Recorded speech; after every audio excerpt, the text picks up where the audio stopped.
Opened after the devastating 9/11 attacks, the Guantanamo Bay detention camp has become one of the symbols of the U.S.'s ongoing battle against radical Islamist terrorism, and it has become one of the bastions of American national security.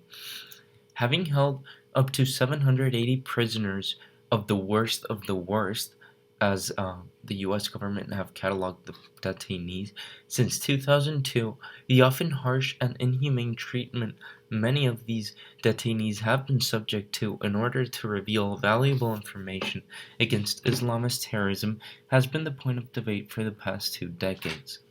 With presidents such as Obama and Biden threatening to close the facility on multiple occasions and then failing to do so, the real question is not when change will arrive, but rather to what extent should the United States be allowed to breach human rights in order to pursue national security? What constitutes a legitimate war and combatant, and how are terrorists protected legally? Is Guantanamo a legitimate detention camp? In order to better understand where the controversy with the Guantanamo Bay detention camp arises, we first have to understand how can we determine which combat is a legitimate war and which is not. In a legitimate war, all combatants detained by any of the sides will be considered prisoners of war and will therefore be protected by multiple international treaties and conventions agreed on in the past by nearly every nation in the world. As the ongoing battle the U.S. holds against terrorist groups such as Al-Qaeda and the Taliban is an unconventional combat against an unorthodox army, if we can even catalog them as such, there are many loopholes in documents that establish the human rights prisoners of war should hold in the case of detention. One of the most notable is the Third Geneva Convention of 1949, where 196 countries, including the United States, ratified the resolution. Article 4 of this convention reads, "Prisoners of war, in the sense of the present convention, are persons belonging to one of the following categories, who have fallen into the power of the enemy." These prisoners of war should therefore must at all times be humanely treated. Any unlawful act or omission by the detaining power causing death or seriously endangering the health of a prisoner of war in its custody is prohibited and will be regarded as a serious breach of the present convention. And although the U.S. is legally obliged to treat terrorist detainees in a decent manner as outlined even by resolutions from the U.S. Congress, the reality is that they're not. We did some things that were wrong. We did a whole lot of things that were right, but we tortured some folks. And some are even subject to indefinite detentions, which is a breach of the international humanitarian law, stating that belligerent states can hold combatants for the duration of a conflict but must repatriate them after cessation of hostilities. But as the U.S. doesn't consider the fight against terrorism a war, then there's a loophole in this law that essentially protects Guantanamo.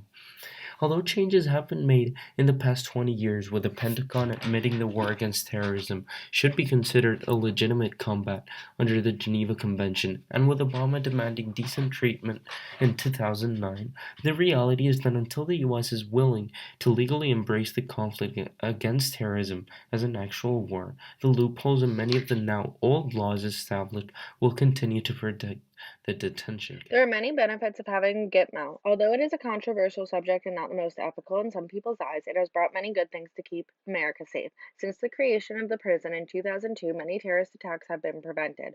According to John Brennan, NBC's national security contributor, he states that while the threat of jihad terrorism in the homeland remains, the CIA and its domestic and international partners have significantly degraded the ability of these groups to launch terrorist attacks outside their areas of current operations. Furthermore, statistics show that recidivism in Guantanamo Bay is a big problem.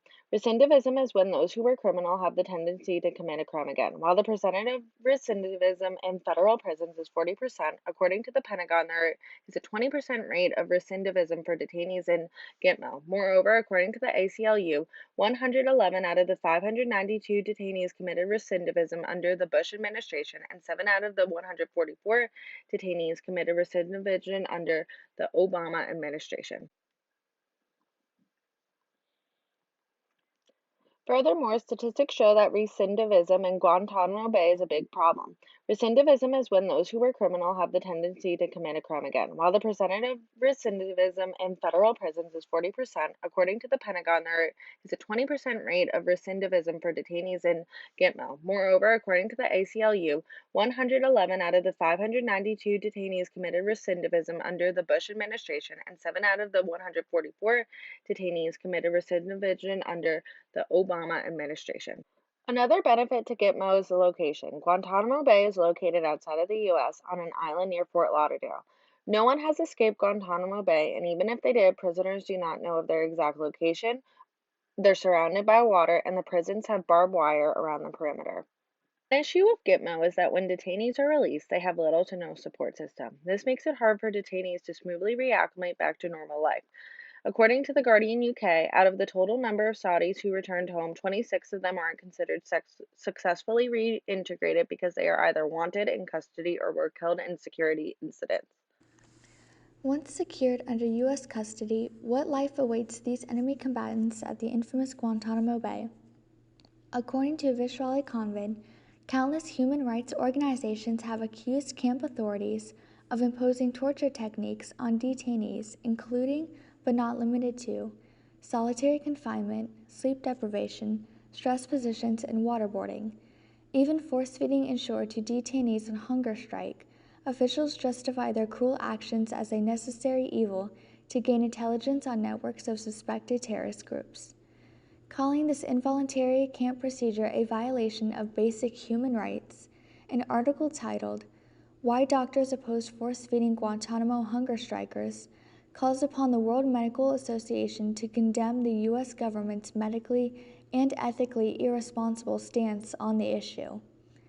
Where a prisoner refuses nourishment and is considered by the physician as capable of forming an unimpaired and rational judgment concerning the consequences of such a voluntary refusal of nourishment, he or she shall not be fed artificially. Considering the excruciating nature of this process, the prison's claims to save lives and counteract insurrectionism within the camp do little to quell the civil rights advocates proclaiming the procedure as another form of torture meant to fracture the will of these detainees. In the case of Mohammed Jawad, apprehended in 2002 for an accused attack on a U.S. military jeep containing 2 soldiers and their Afghan interpreter, the enhanced interrogation techniques employed by the CIA almost cost him his freedom. Documented by Kenneth Jost, Jawad's case was eventually thrown out due to the contaminated evidence stemming from his confession given under coercion from both Afghan and U.S. officials. Whether guilty or innocent, the inhumane torture practices conducted at Gitmo corrupt the legal process necessary to effectively prosecute detainees under the boundaries of the law. With all of the tension surrounding the Guantanamo Bay-based detention center, the public opinion remains divided.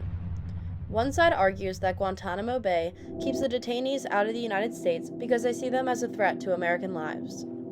But the other side bases their argument on human rights and lack of evidence. During the House hearing with 1/14 of Congress, recorded by the U.S. Government Publishing Office, on April 28 in 2016, state and local authorities testified against the Obama administration, claiming that they failed to seek input from state and local law enforcement professionals on their plan to close Guantanamo Bay.